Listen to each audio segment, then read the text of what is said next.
Now, more drama in Sand Lake. The former police chief is suing the Kent County Village for firing him and violating his medical leave rights.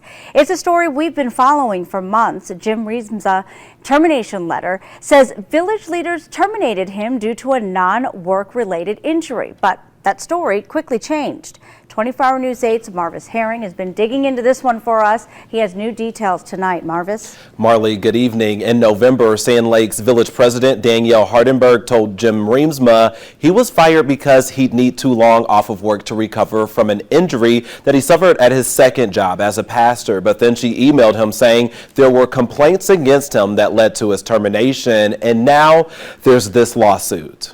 We feel that this is a very strong case. Attorney Brad Glazier specializes in family medical leave cases, so when he read former Sand Lake Police Chief Jim Reamsma's termination letter, he jumped on it. Your termination is the consequence of your inability to perform job duties for an extended period of time at which the village cannot hold your position. Even when I contacted President Hardenberg back in December, she told me Jim was not able to provide services to the village of Sand Lake on extended amount of time, saying that they would look for a new police chief because the village couldn't wait. Quote, "Nothing here for a story. Sorry," she wrote me.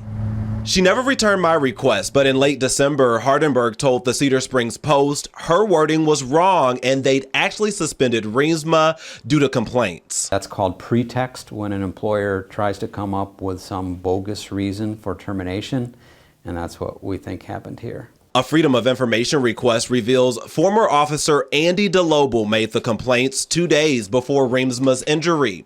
The acting chief fired DeLobel in December, but I spoke over the phone with him today. He's a very hostile person. It's shocking to me that he's a pastor.